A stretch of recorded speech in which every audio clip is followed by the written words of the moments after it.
जैन सिद्धांत में किसी भी काम को होने के लिए 5 चीज़ों का होना ज़रूरी है, ऐसा समझाया गया है। पहला है पुरुषार्थ, मतलब हमें अपनी कोशिश करनी चाहिए। दूसरा है होनहार, मतलब हमारे जो संस्कार हैं, जो हमारा ये मान लीजिए कि साँचा है, वो जो सफलता का जो हमने साँचा बनाया हुआ है, उसमें फिट होता है कि नहीं होता है, उसे हम होनहार बोल देते हैं। तीसरा है नियति। नियति मतलब जो भी हम सब जीव राशियों का आपस में एक दूसरे के साथ जो इंटरेक्शन हो रहा है, उसके जो अंजाम हो रहे हैं, उसके हिसाब से जो हमारा लक्ष्य है, वो जिस समय हम चाहते हैं, जहाँ चाहते हैं, वहाँ पर उसका होना है भी कि नहीं, उसे नियति बोलते हैं। किस्मत जिसको कह देते हैं। और चौथा जिसे बोलते हैं समय होना, वो उस चीज़ का समय आ गया हो।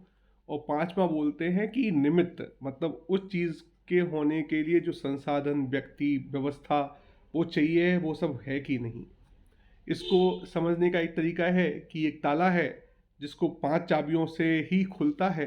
जब तक पांचों चाबियां नहीं लगी हों तब तक वो ताला नहीं खुलेगा।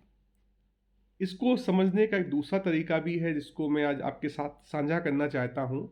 कुछ ऐसा समझ लीजिए कि एक समुद्र में आप मछली पकड़ना चाह रहे हैं।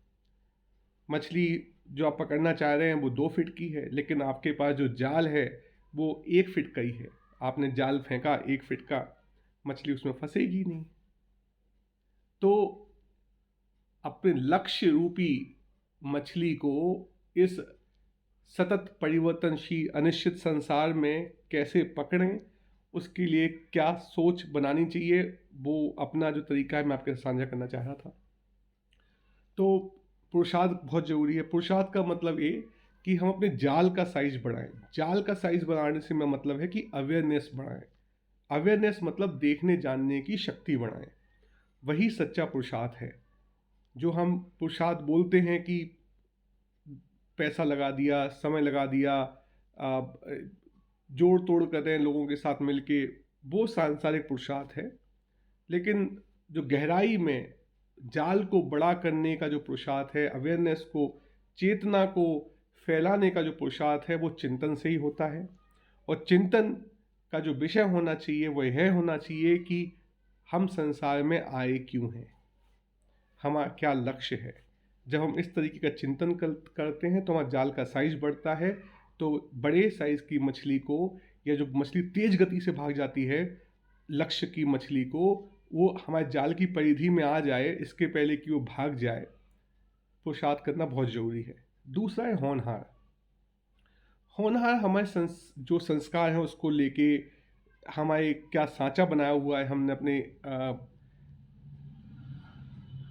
घमंड का, वह होनहार है।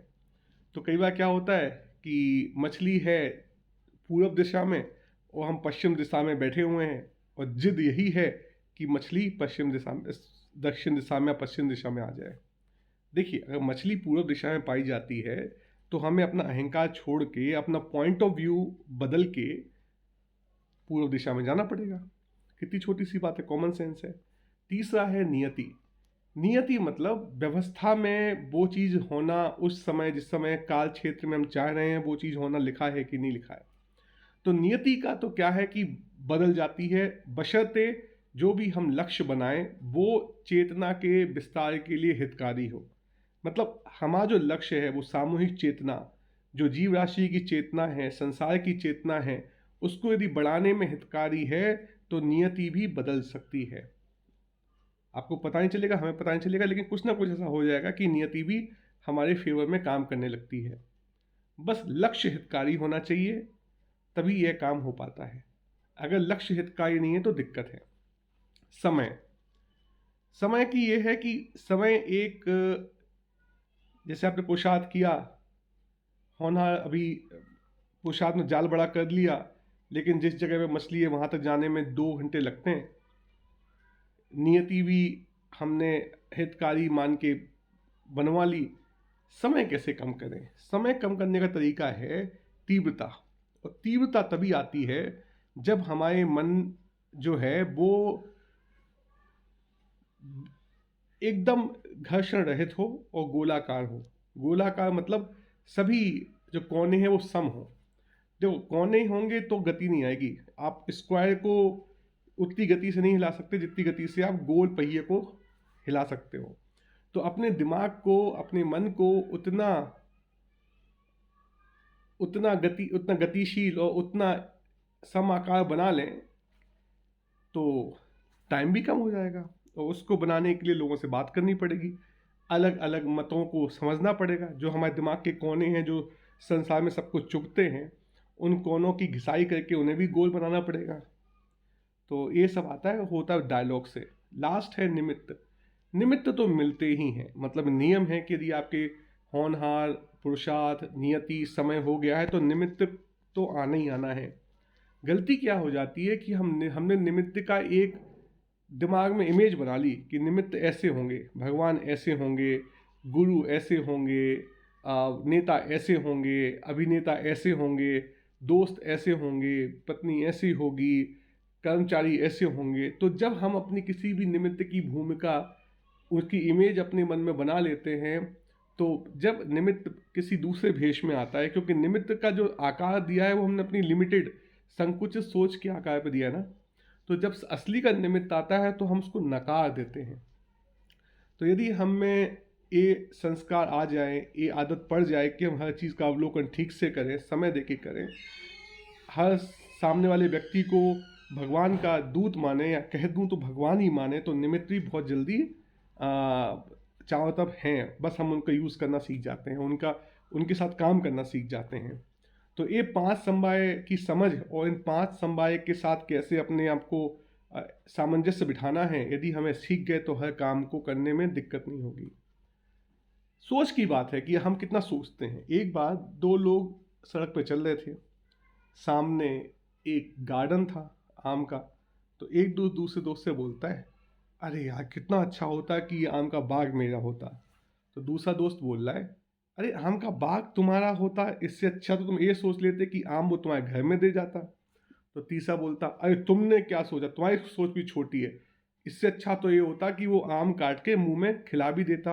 तो चौथे ने कहा, तुम्हारी सोच भी बहुत ही कम है, तुमने ये क्यों नहीं सोचा कि आम का स्वाद चखने की इच्छा ही पैदा नहीं होती।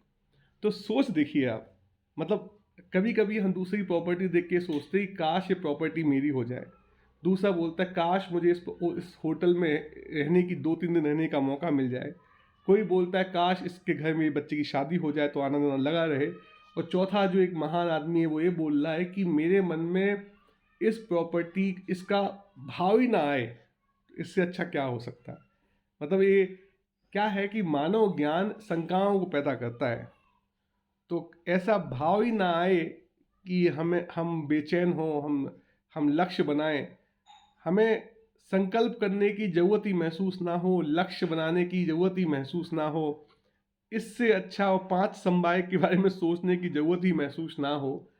क्योंकि ये जो 5 समवाय हैं, ये लक्ष्य हासिल करने के लिए, संसार का कोई लक्ष्य हासिल करने के लिए उपयोग में लाएंगे तो चीज़ें जटिल होती जाएंगी, और ये 5 समवाय का नियम भी कहीं ना कहीं किसी ना किसी वजह से आपको टूटता हुआ दिख जाएगा। लेकिन ये 5 समवाय हैं, इसका उपयोग हम यह सोचने के लिए करें कि हम कई जो इच्छाएं हैं वो उसको त्याग कर उन्हें इरादों में बदल दें। इच्छाओं से जीवन संचालित करना बहुत ही छोटा पैमाना है, इरादों से जीवन संचालित करना एक बड़ा पैमाना हो। इरादा भी कैसा, नेक दिली का, दरिया दिली का, सबकी भलाई का, चेतना के विकास का। तो 5 समवाय हमें सोचना नहीं पड़ता है, वो हमारे लिए खुद ही अपने आप एडजस्ट कर लेते हैं, अपने आप को खुद ही हमारे जीवन में आते जाते हैं। इसी सोच के साथ बहुत बहुत धन्यवाद। तेरा तुझको अर्पण।